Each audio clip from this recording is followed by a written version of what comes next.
Hi everyone, Hindi साहित्य study पर आप सभी का स्वागत है। तो स्टूडेंट, आज की क्लास में आधुनिक काल की जो महामैराथन है जिसमें हमने टॉप 100 क्वेश्चन रखे हैं, जिसमें आपके मोस्टली पीवाईक्यूज कवर हो जाएंगे जो 20 से 25 तक हैं, 5 ईयर्स के। तो स्टूडेंट, ये हमारी 5th क्लास है। अगर इससे पहले आपने हमारी 4 क्लास नहीं देखी हैं तो आपको वो भी देखनी है। क्यों? क्योंकि उससे एग्जाम में आपकी हेल्प होगी। आप जानते हैं पीवाईक्यूज और एमसीक्यूज बहुत इंपॉर्टेंट होते हैं हमारी तैयारी को बूस्ट करने के लिए। तो ये आपको लगाने हैं, इसमें कुछ एमसीक्यूज भी हैं, पीवाईक्यूज ज़्यादा हैं। तो हमारे साथ जुड़े रहिए, बने रहिए और हमारे चैनल को सब्सक्राइब करना है, क्योंकि फ्यूचर में आपके जैसे मैराथन होती हैं या कोई नेट की क्लास होती है वो टाइम टू टाइम आपको मिलती रहेगी। तो चलिए क्लास स्टार्ट करते हैं। प्रश्न पहला है, क्यों पले पीस कर किसी को तू, है बहुत पालसी बुरी तेरी, हम रहे चाहते पटाना ही, पेट तुझसे पटी नहीं मेरी। यह काव्य पंक्तियां किस रचनाकार की हैं? ऑप्शन है, ऑप्शन ए मैथिली शरण गुप्त, ऑप्शन बी अयोध्या सिंह उपाध्याय हरिओद, या ऑप्शन सी महावीर प्रसाद द्विवेदी, या ऑप्शन डी लोचन प्रसाद पांडे। तो ये वाली पंक्ति ऑप्शन बी अयोध्या सिंह उपाध्याय हरिओद की है। उनकी एक रचना है जिसको कहते हैं चोखे चौपदे, जो 1924 में लिखी गई है, उसमें से ये पंक्तियां ली गई हैं। तो ऑप्शन हमारा बी सही हो जाएगा। प्रश्न दूसरा, काम मंगल, काम से मंडित श्रेय, सर्ग ईर्ष्या का है परिणाम, तिरस्कृत कर उसको तुम भूल बनाते हो असफल भवदा। ये छंद, इस छंद से प्रसाद जी ने क्या कहना चाहा है? ऑप्शन ए निवृत्ति मार्ग का प्रतिपादन किया है। निवृत्ति मीन्स किसी चीज का निरस्त हो जाना। प्रवृत्ति मार्ग का प्रतिपादन किया है। प्रवृत्ति मीन्स आसक्त होना किसी चीज के लिए, आशावादी होना। निरस्त होना जो आशावादी नहीं है, निराशावादी। और प्रवृत्ति जो आसक्त होता है, आशावादी होता है। निराशा और कुंठा को महत्व देना मीन्स ये भी एक निराशावादी है। और काम को गहित बताना। तो इन चारों में से आपको बताना है इस छंद से प्रसाद जी ने किसकी बात कही है। तो ये ईड़ा सर्ग से लिया गया है आपका, और ईड़ा 9वां सर्ग है। कामायनी में जानते हैं हम 15 सर्ग हैं। और ये है आपका ऑप्शन बी, प्रवृत्ति मार्ग का प्रतिपादन किया है, मीन्स आशावादिता की यहाँ पर बात की गई है। प्रश्न नंबर तीसरा, यह आख्यान इतना प्राचीन है कि इतिहास में रूपक का अद्भुत मिश्रण हो गया है, इसीलिए मनु, श्रद्धा और ईड़ा इत्यादि अपना ऐतिहासिक अस्तित्व रखते हुए सांकेतिक अर्थ की भी अभिव्यक्ति करें तो मुझे कोई आपत्ति नहीं है। मनु अर्थात मन के दोनों पक्षों, हृदय और मस्तिष्क का संबंध क्रमशः श्रद्धा और ईड़ा से सरलता से लग जाता है। कामायनी के बारे में ये पंक्तियां किसकी हैं? तो स्टूडेंट, ये वाले राइटर के बारे में पूछते हैं तो इसके लिए हमें डीप स्टडी करनी पड़ती है, तब जाके पता लगता है कि किस राइटर ने कौन सी बात बोली है। ऑप्शन ए नंद दुलारे Vajpayee, option B Jaishankar Prasad, option C Gajanan Madhav Muktibodh, या फिर ऑप्शन डी प्रेमशंकर। तो ये हमारे जयशंकर प्रसाद, ऑप्शन बी यहाँ सही हो जाएगा। ये सारी बातें जो प्राचीन आख्यान से ली गई हैं, श्रद्धा हमारे मन का, हृदय श्रद्धा मन से, ईड़ा बुद्धि से, ये सारी चीज़ें मनो मन का, ये वाली बातें हम कामायनी में पढ़ते हैं। तो इस आख्यान के बारे में जो सारे तथ्य इकट्ठे किए हैं वो सारे जयशंकर प्रसाद ने ही बोले हैं। प्रश्न चौथा, परिवर्तन कविता में पंत के अनुसार परिवर्तन है। परिवर्तन किसकी कविता है? पंत की है। इसके अनुसार जो परिवर्तन है, जो बदलाव आता है, उसको किस वजह से बोला है उन्होंने? ऑप्शन ए नायक है, ऑप्शन बी नर्तक है, या ऑप्शन सी निदेशक है, या ऑप्शन डी विदूषक है। तो ये हमारा नर्तक, क्योंकि जैसे परिवर्तन क्या होते हैं जिंदगी में, थोड़े से टफ होते हैं, दृढ़ होते हैं, वैसे ही जो नृतक है वो सीखना भी हमारे लिए थोड़ा मुश्किल होता है, बदलाव लाना। तो नर्तक के रूप में इन्होंने परिवर्तन को बताया है। प्रश्न पांचवा, प्रकाशन वर्ष की दृष्टि से अज्ञेय के निम्नलिखित जो काव्य संग्रह हैं उनका आपको क्रम बताना है, सीरीज बतानी है। ऑप्शन ए सागर मुद्रा, ऑप्शन बी नदी की बांक छाया, ऑप्शन सी आंगन के पार द्वार, या ऑप्शन डी पहले मैं सन्नाटा बुनता हूँ। तो ऑप्शन सी आंगन के पार द्वार 1961 ये हमारा पहला हो जाएगा। ऑप्शन सी सिर्फ पहले ही आपके पास ऑप्शन में है। फिर सागर मुद्रा 1970, और फिर पहले मैं सन्नाटा बुनता हूँ 1970, और नदी की बांक छाए 1981। तो पहले वाला C A D B A option हमारा सही हो जाएगा। तो स्टूडेंट जो हमारे सिलेबस में रचनाकार दिए हैं, तो एग्जामिनर वहीं से क्वेश्चन कर रहा है। आपको ज़्यादा ये नहीं सोचना कि क्वेश्चन कहाँ से आएगा, इनसे ही रिलेटेड आएगा। अब की बार मानो एक रचना पूछ ले इनमें से, तो एटलीस्ट हमें पता होना चाहिए किस राइटर की कौन सी रचना है। प्रश्न 6वां, राधा के प्रेम पर संवेदन के माध्यम से जीवन को समझने का एक सफल प्रयत्न किस रचना में हुआ है? Option A Lokayatan, option B Atmajayi, option C Sanshay की एक रात, या ऑप्शन डी कुनुप्रिया। तो ये आपकी कुनुप्रिया में हुआ है। ऑप्शन डी सही हो जाएगा। प्रश्न 7वां, अंधेरे में कविता में काव्यवाचक किसे, काव्यवाचक ना जो कविता कर रहा है, किसे पितः पितः ओ कहकर संबोधित करता है? तो ये कविताओं के अंदर से ही ली गई है। Tolstoy, option A, option B Gandhi ji, option C सिरफिरा पागल, या ऑप्शन डी तिलक। तो ऑप्शन बी गांधी जी, अंधेरे में जो मुक्तिबोध की रचना है 1964 में, तो वो अपने उस अंधेरे में काफ़ी एक प्रसिद्ध रचना है, इनकी कविता रही है। उसमें बार बार वो बोलता है पितः पितः ओ पितः, तो किसके लिए संबोधन है? तो ये गांधी जी के लिए है। ऑप्शन बी हमारा यहाँ पर सही हो जाएगा। प्रश्न 8वां, सूची 1 को सूची 2 से आपको मिलान करना है। सूची 1 में क्या है? मैं तुम्हारे हाथ का लीला कमल हूँ, प्राण के सर में उतरना चाहता हूँ। ऑप्शन बी, वे इस कदर पस्त हैं कि तटस्थ हैं। ऑप्शन सी, क्योंकि बहना रेत होना है, हम बहेंगे तो रहेंगे ही नहीं। ऑप्शन डी, सब चुप, साहित्यिक चुप और कविजन निर्वाक, चिंतक, शिल्पकार, नर्तक चुप है।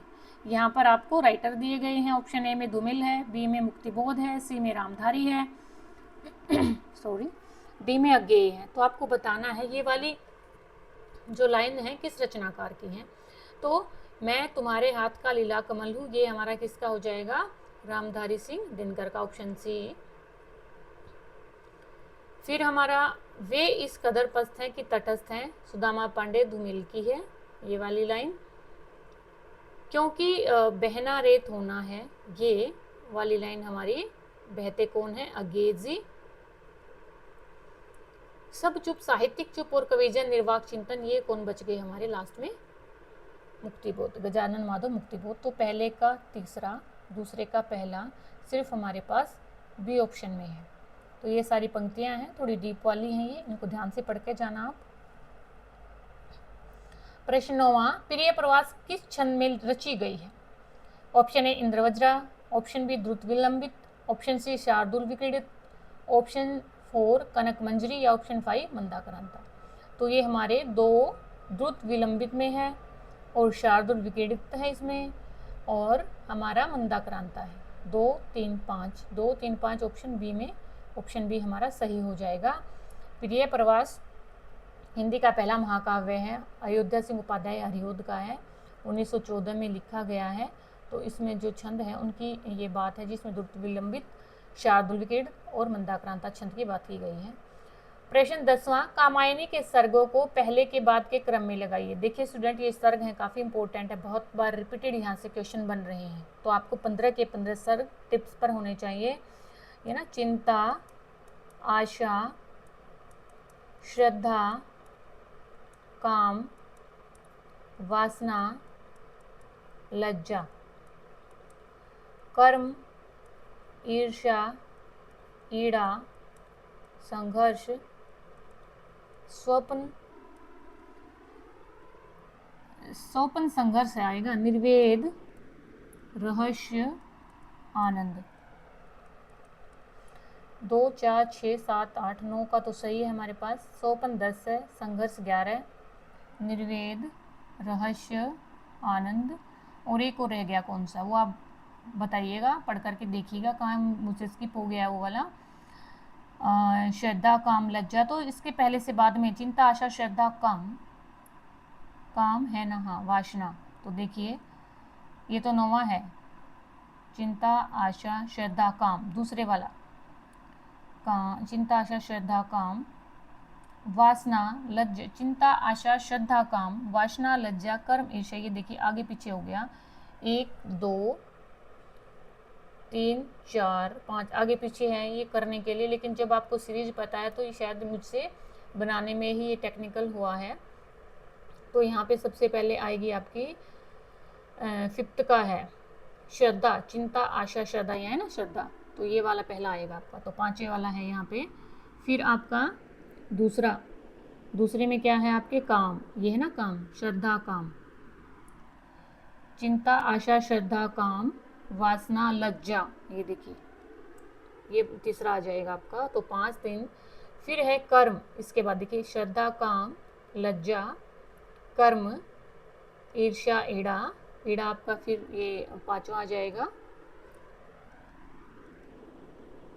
ईड़ा। तो ये फिफ्थ वाला आपका सही हो जाएगा। अगर आपको सही सारे ऑप्शन आते हैं, ये मुझसे 1 2 3 है ना, 1 3 ये 1 2 ऐसे होना था, ये 1 3 ये मिस्टेक हो गया टेक्निकल इसमें 1 2 3 ऐसे करने में। तो कोई नहीं, जब अगर आपको सारे ये सीरीज आती हैं तो आप आराम से इसको कर पाएंगे, लेकिन आपको करने हैं ये 15 सर्ग है कामायनी के जयशंकर प्रसाद के बहुत बार क्वेश्चन आता है यहाँ से।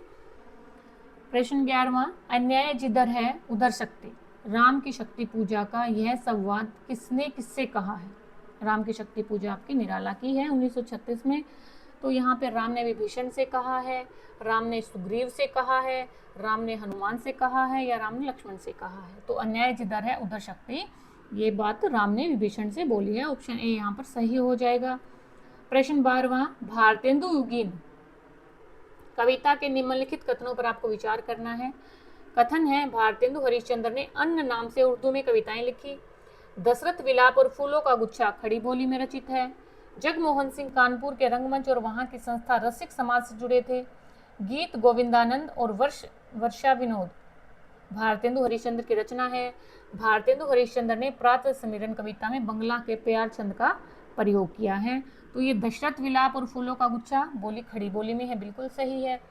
फिर हमारा गीत गोविंदानंद और वर्षा विनोद भी भारतेंदु की रचनाएं हैं, बी हमारा 4 हमारा सही है। भारतेंदु हरिश्चंद्र ने प्रातः समीरण कविता में बंगला के प्यार छंद का वर्णन किया है। तो ये 2 4 5 जो हमारे बी ऑप्शन में है ये हमारा सही हो जाएगा। प्रश्न 13वां, सतपुड़ा के जंगल कविता में जंगल के संबंध में कौन सी विशेषण प्रयुक्त हुए हैं। संज्ञा सर्वनाम विशेषण होते हैं ना वो वाले। ऑप्शन ए जगमगाते जगे जागे, ऑप्शन बी नींद में डूबे हुए से, ऑप्शन सी चिलचिलाते जले, ऑप्शन डी या 4 घिनौने घने, या ऑप्शन 5 कंप से कनकने।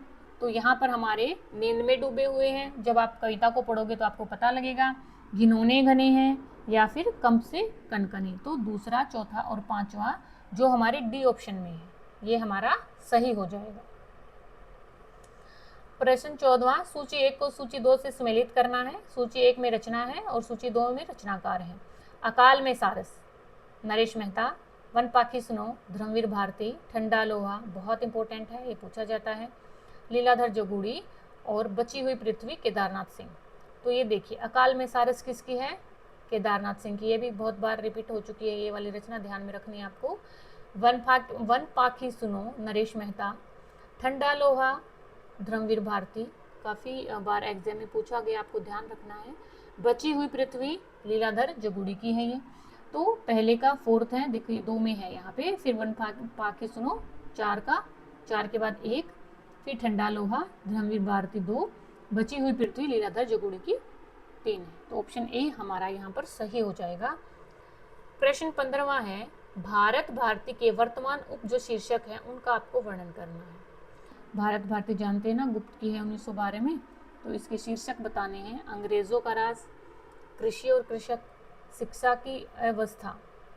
की अवस्था, स्वतंत्रता की कामना। तो आपको बता, और एक 5th है दुर्भिक्ष। ये आपको बताने कौन कौन से उपशीर्षक हैं। तो यहाँ पे क्या है हमारे 2 3 5 कृषि और कृषक हैं, शिक्षा की अवस्था है और दुर्भिक्ष है, ये दोनों नहीं है। तो 2 3 5 जो हमारे तीसरे ऑप्शन में है ये हमारा सही हो जाएगा। प्रश्न 16वां, असाध्य वीणा कविता में प्रियंवद ने किसको वीणा का रचयिता मानकर याद किया। ऑप्शन ए धर्मकीर्ति को, ऑप्शन बी वज्रकीर्ति को, ऑप्शन सी कीर्ति पर्व को, या ऑप्शन डी आंबिक को। तो ये असाध्य वीणा आपकी अज्ञेय की रचना है, तो इसमें वज्रकीर्ति उसको उन्होंने वीणा का रचयिता माना है। तो ऑप्शन बी हमारा सही हो जाएगा। प्रश्न 17वां, शासन की बंदूक कविता किस छंद में है। शासन की बंदूक कविता किस छंद में है।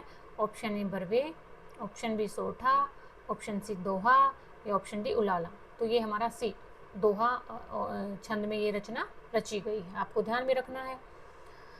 प्रश्न 18वां, सरोज स्मृति कविता में कवि ने सरोज के लिए कौन कौन से संबोधन प्रयुक्त किए हैं? ऑप्शन ए धन्य, ऑप्शन बी सुचीते, ऑप्शन सी सुभ्रे, ऑप्शन 4 गीते या ऑप्शन 5 मुक्त। तो ये इसमें धन्य है आपका, सुचीते हैं और गीते, सुभ्रे और मुक्त नहीं है। जब हम कविता पढ़ते हैं कोई भी कवि की तो उसमें काफ़ी सारी चीज़ें दी गई हुई होती है, तो वो आपको ध्यान में रख के ही अपनी प्रिपरेशन करनी है। ऑप्शन ए हमारा यहाँ पर सही हो जाएगा।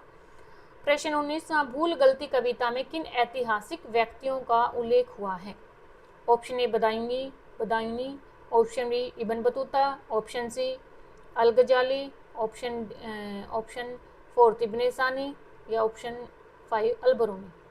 तो ये आपका अल-गजाली का हुआ है भूल गलती में, इब्न सीना हुआ है और अल-बरूनी। 3, 4, 5 जो हमारे सिर्फ ऑप्शन डी में है, भूल गलती रचना में मुक्ति बोध की है ना ये, तो उसमें अल-गजाली, इब्न सीना, अल-बरूनी का वर्णन किया है, आपको पढ़ना है ये। प्रश्न 20वां, निम्नलिखित में आगे की रचनाएं पूछी गई हैं। आंगन के पार द्वार, इतने पास अपने, और नदी पर बांक की छाए, और कुछ पत्ते कुछ चिट्ठियाँ। तो देखिए आंगन के पार द्वार 1961 में लिखा गया है आगे का, तो ये ए वाली है। इतने पास अपने कितने हैं? शमशेर बहादुर सिंह की रचना है। इतने पास अपने शमशेर बहादुर सिंह की रचना, ध्यान में रखना आपको ये, तो ये नहीं है। नदी की बांक छाए, नदी पर बांक छाए शायद 1954 है, ध्यान नहीं, मुझे देख लेना आप भी स्टूडेंट। कुछ पत्ते कुछ चिट्ठियाँ, ये आपकी रघुवीर सहाय की है, रघुवीर सहाय की है, कुछ पत्ते कुछ चिट्ठियाँ। तो ए और डी कहाँ मिल रहा है हमें?